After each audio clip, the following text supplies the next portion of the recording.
In this video, I'm going to cover share repurchases and the total payout model. So let's quickly review the ways that a firm can increase its dividend payment. So the dividend payment at time t depends on the earnings at time t, the number of shares outstanding at time t, and dividend payout ratio at time t. So a way for the firm to increase dividend payment at time t would be to decrease the number of shares outstanding. So a firm can decrease its number of shares outstanding in order to increase its dividend payment per share. The way to do that is share repurchases. The share repurchase is a transaction in which a firm uses cash to buy back its own stock from the open market or from shareholders. When the firm does that, two things happen. First, the amount of cash available for dividend payment decreases. On the other hand, when the firm uses cash to buy back its own shares, the number of shares outstanding decreases, so the dividends per share will increase. Share repurchase has become more popular among companies in recent years, and now many companies use share repurchases as a way to pay out cash to their shareholders. So, as we see before, the dividend discount model does not account for share repurchases. So, when a company does buy back its own share, it's better to use a model that actually account for share repurchases. And that model would be the total payout model. The basic idea in the total payout model is the same as dividend discount model.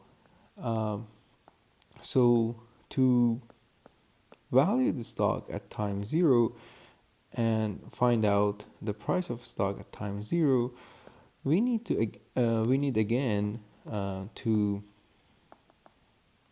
discount the cash flows.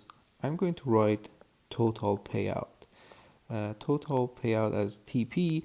So total payout at time 1, total payout at time 2, and total payout at time 3, and so forth. And then we need to discount back each of these cash flows at to time 0 to calculate their present value.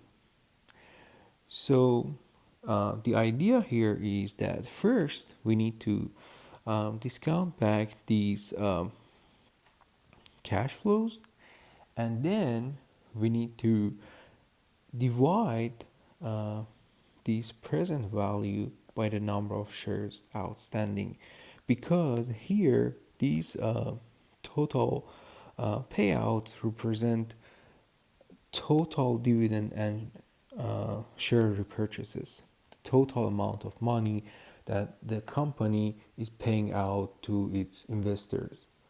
However, in the dividend discount model, we were using dividend per share to calculate the price of stock, so we didn't need to divide by the number of shares outstanding. But here we need to do that. So another way to motivate this is that if you remember, the market cap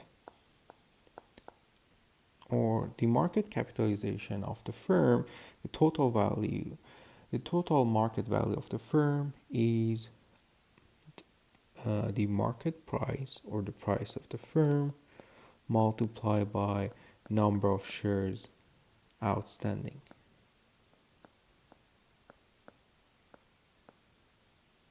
Okay, so here what I'm really doing is calculating in the numerator, we are calculating the market cap of the firm.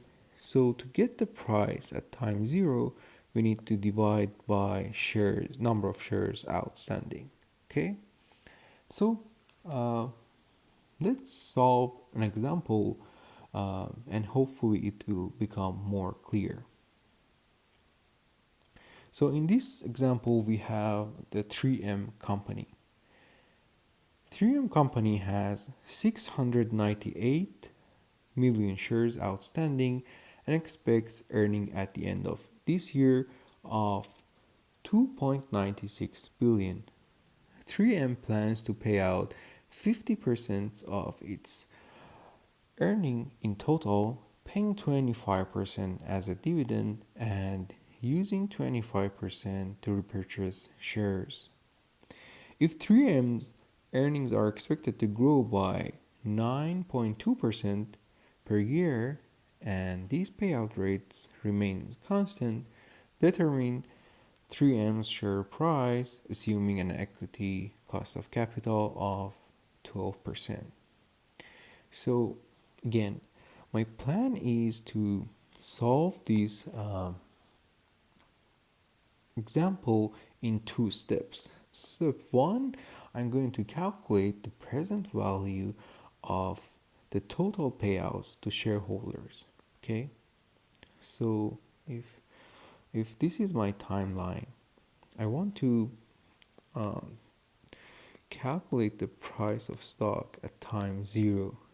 So the question asks for share price at time zero, and the question says the firm expects earning at the end of this year of 2.96. So at the end of this year means at the end of year one. So first of all, I'm going to denote earnings by E. So earnings at time one is 2.96, but 2.96 billion.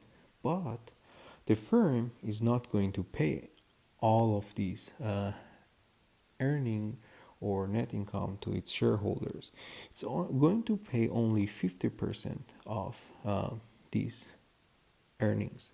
So here we would have, let me call that TP, the total payout at time one would be 1.48. Okay, so at time one, we will have 1.48 as the total payout for to the investors, and at time two we will have 1.48 multiplied by 1 plus g, and g in this example is 9.2%. Okay, and then at time three we will have 1.48 multiplied by 1 plus g to the power of 2 because the 3M's earnings are expected to grow by 9.2% per year. So here again, this goes forever, and if we look at this timeline represent a growth perpetuity.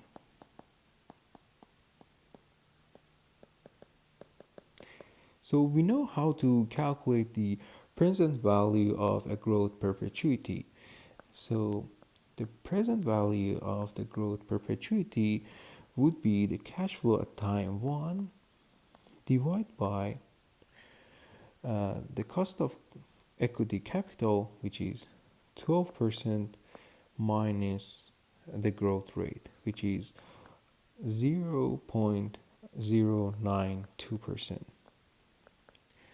Because the number of shares outstanding is in million, so I prefer to write earnings in millions as well. So instead of billions, of dollar, I'm going to use millions, and then the denominator would be the same. Then if we calculate the answer uh, using our calculator, this would be 52,857.1429.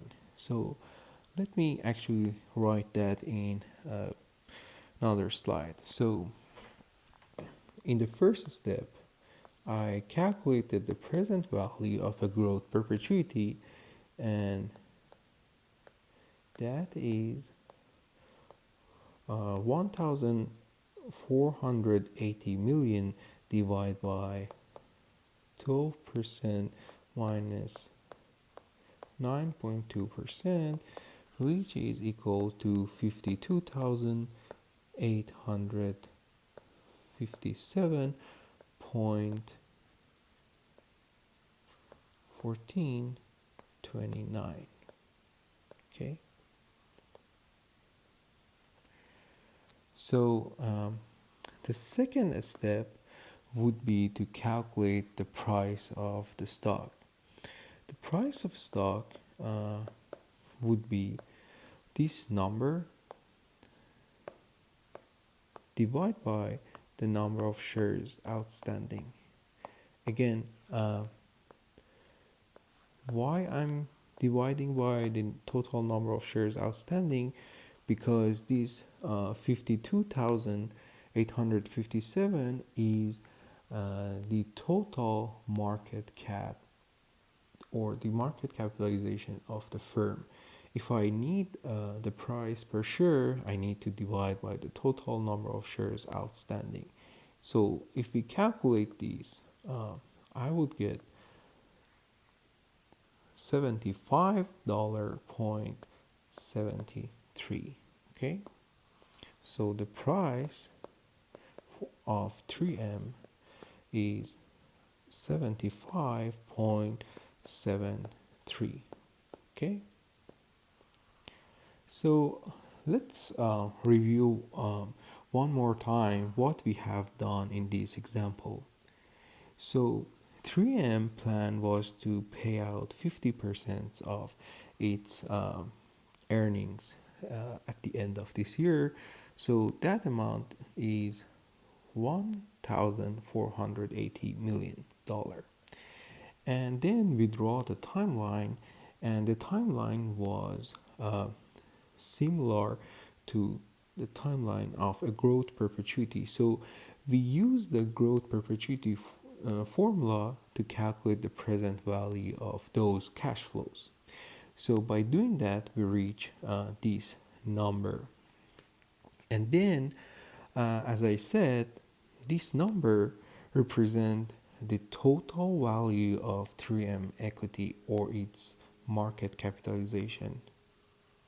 So to compute its share price, we need to divide the number that we get here by number of shares outstanding, and if we do that, we will get 75.73 cents per share. So another thing that I want to mention here is that we did not use this information in the example at all. So the value of 3M does not depend on the percentage paid as dividend or the percentage paid as share repurchases. The total payout percent is what matters for us. Hopefully, if you review this example, it will become more clear for you. So I suggest that you go over this example one more time by yourself.